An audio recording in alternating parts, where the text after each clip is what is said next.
Dear students, in the last session we studied about the some aspects of animal kingdom. They are we recalled the general characteristic features of kingdom Animalia and the basis of classification we studied.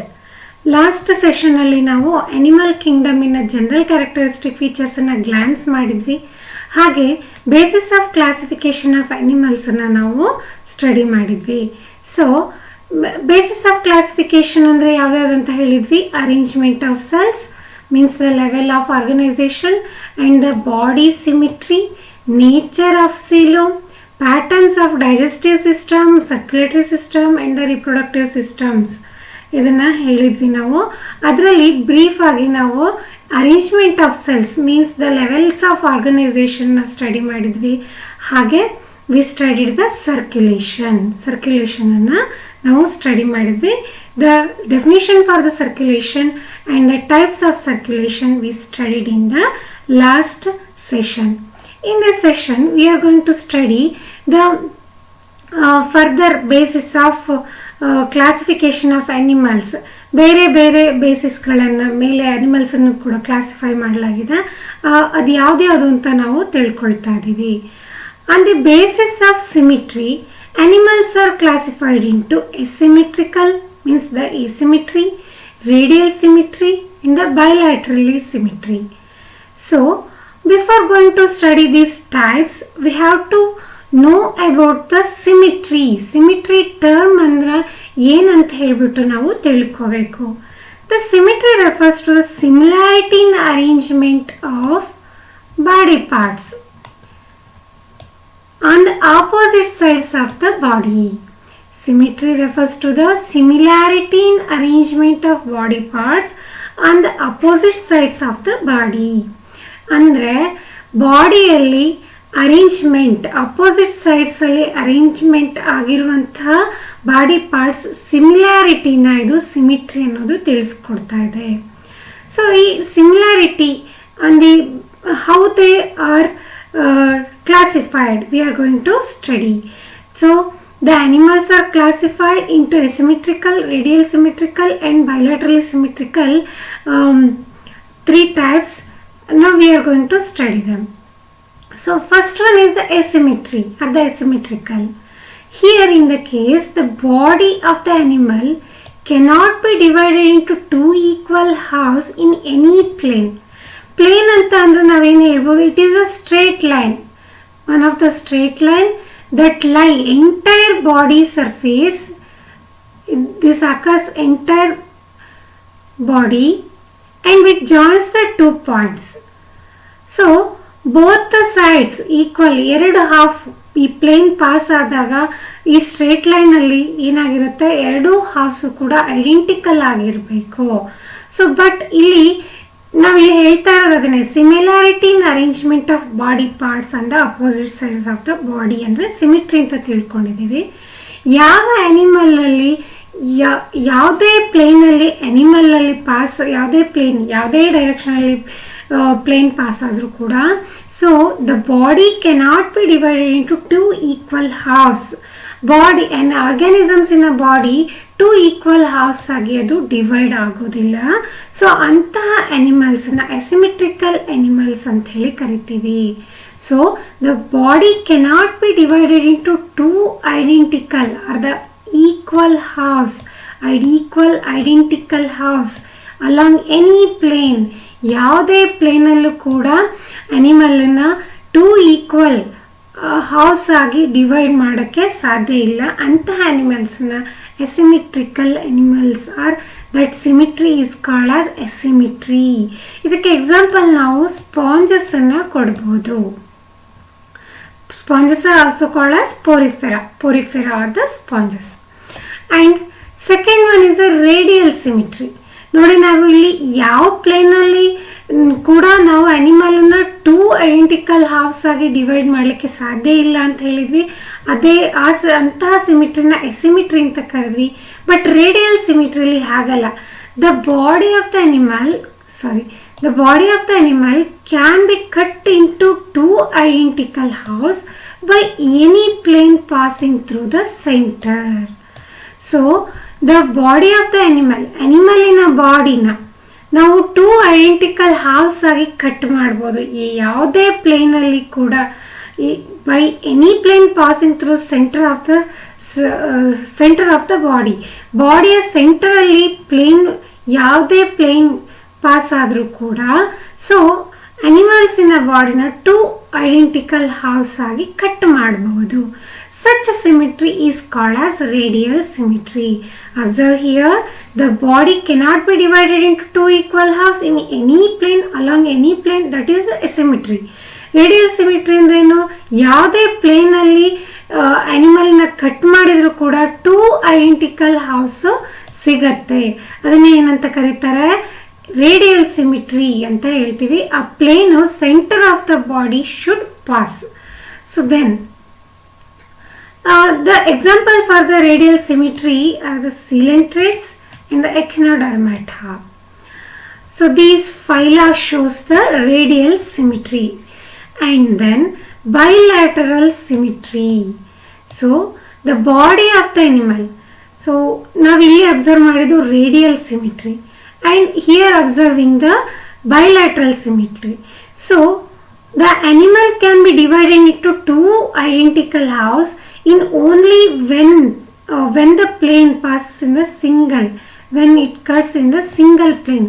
ಒಂದು ಪ್ಲೇನಲ್ಲಿ cut ಮಾಡಿದಾಗ ಮಾತ್ರ so that gives the 2 identical halves. Identical ಅಂದರೆ ಒಂದೇ ರೀತಿಯಾದಂತಹ ಹಾಫ್ಸ್ಗಳನ್ನು, halves means the 2 ಅರ್ಧ ಭಾಗಗಳನ್ನು ನಾವು observe ಮಾಡ್ತೀವಿ. ಸೊ ಅದನ್ನು ಏನಂತ ಕರಿತೀವಿ? ಬೈಲ್ಯಾಟ್ರಲ್ ಸಿಮಿಟ್ರಿ ಅಂತ ಕರಿತೀವಿ.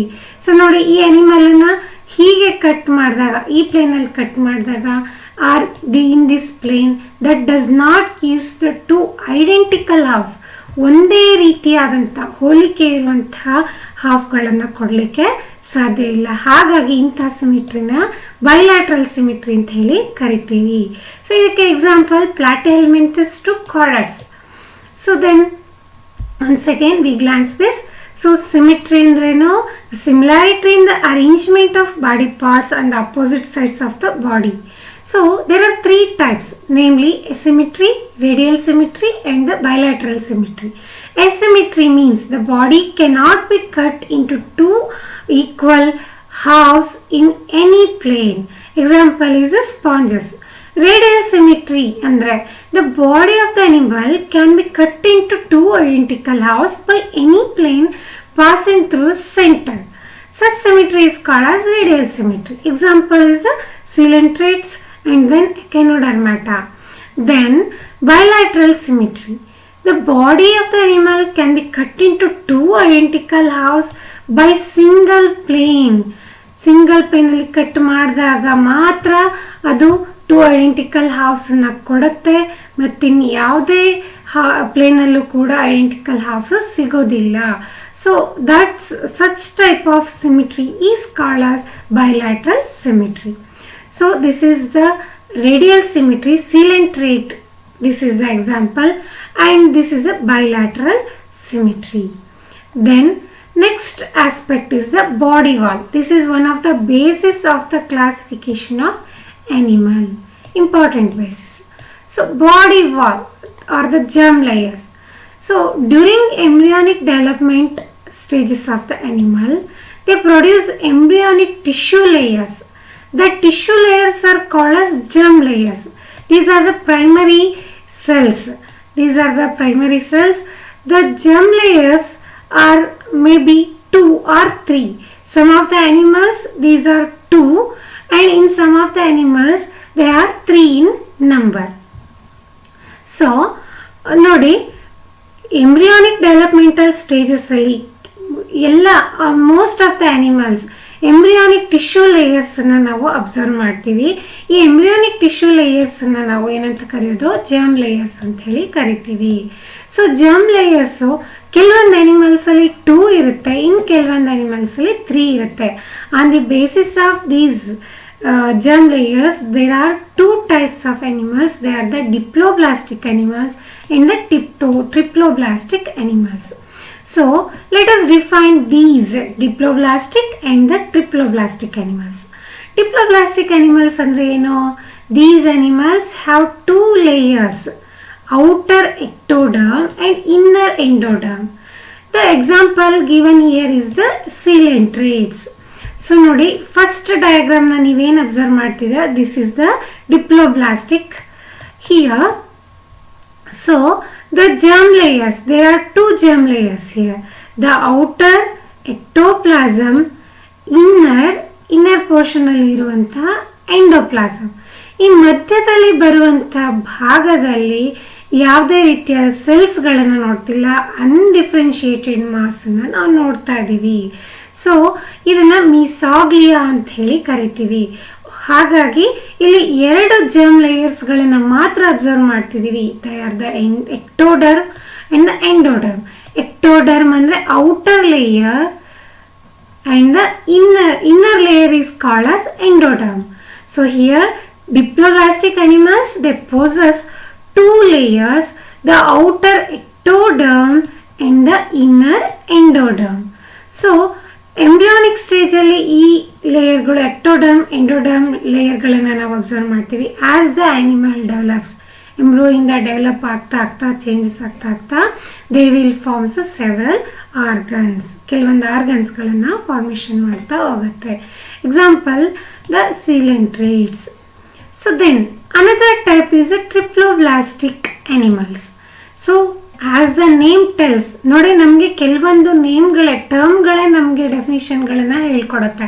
ಇಲ್ಲಿ ನಾವು ಅದನ್ನೇ ನೋಡ್ತಾ ಇದ್ದೀವಿ. Diplo means 2, blastic layers, 2 germ layers ಇರುತ್ತೆ. ಔಟರಲ್ಲಿ ಇರುವಂಥದ್ದು ಎಕ್ಟೋಡರ್ಮ್, ಇನ್ನರಲ್ಲಿ ಬರುವಂಥದ್ದು ಎಂಡೋಡರ್ಮ್. ಸೊ ಇಲ್ಲಿ ಟ್ರಿಪ್ಲೋಬ್ಲಾಸ್ಟಿಕ್ ಅಂದರೆ tri means 3, blastic means the walls. Triploblastic ಅಂತ ಅಂದರೆ the animals have 3 layers, outer ectoderm, middle mesoderm and inner endoderm. So ಇಲ್ಲಿ ಅಬ್ಸರ್ವ್ ಮಾಡಿ, ಅಬ್ಸರ್ವ್ ಹಿಯರ್.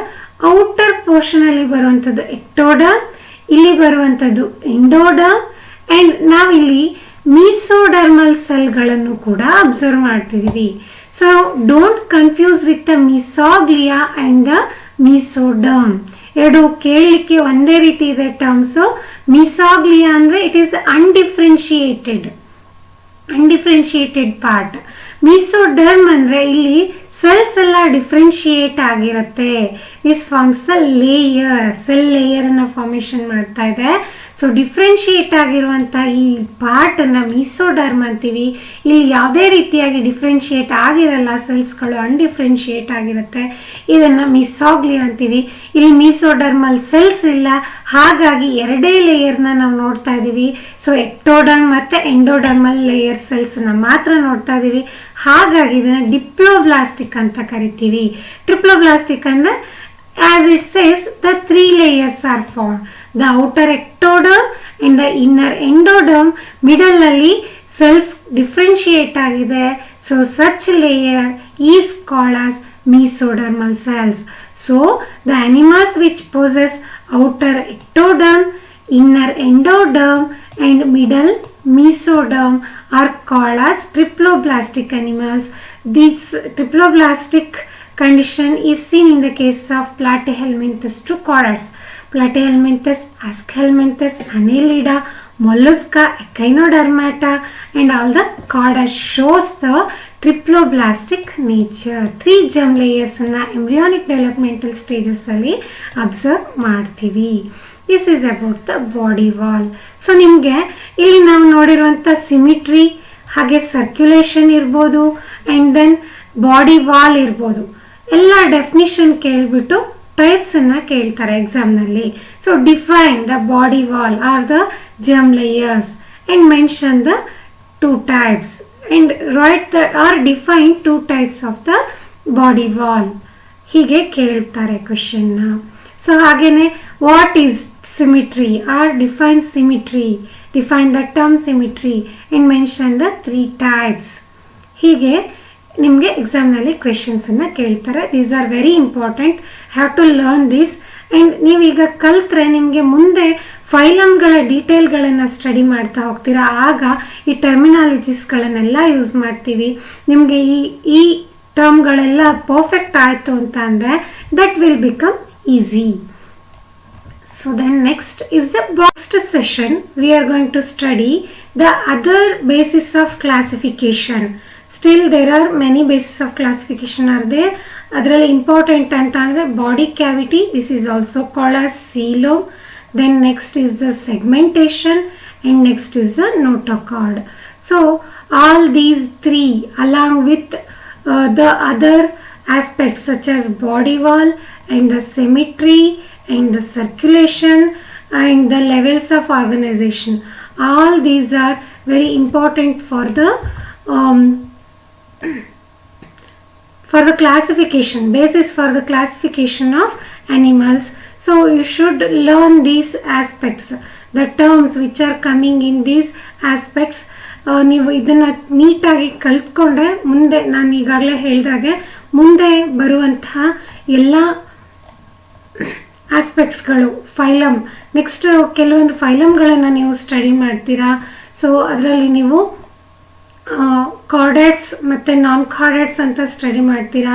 ನಾನ್ ಕಾರ್ಡೇಟ್ಸಲ್ಲಿ ಬರುವಂಥ ಫೈಲಮ್ಗಳು, ಹಾಗೆ ಫೈಲಾಗಳು, ಹಾಗೆ ಕಾರ್ಡೇಟ್ಸಲ್ಲಿ ಬರುವಂಥದ್ದು ಎಲ್ಲ ನೀವು ಸ್ಟಡಿ ಮಾಡಲಿಕ್ಕೆ ಈ ಟರ್ಮ್ಗಳನ್ನೆಲ್ಲ ಕಲ್ತ್ಕೊಂಡ್ರೆ it will become easy and easy to understand ಮಾಡ್ಕೊಳ್ಳಿಕ್ಕೆ ಈಸಿ ಆಗುತ್ತೆ. ಸೊ ನೆಕ್ಸ್ಟ್ ಸೆಷನಲ್ಲಿ ನಾವು ಬಾಡಿ ಕ್ಯಾವಿಟಿನ ಸ್ಟಡಿ ಮಾಡ್ತೀವಿ.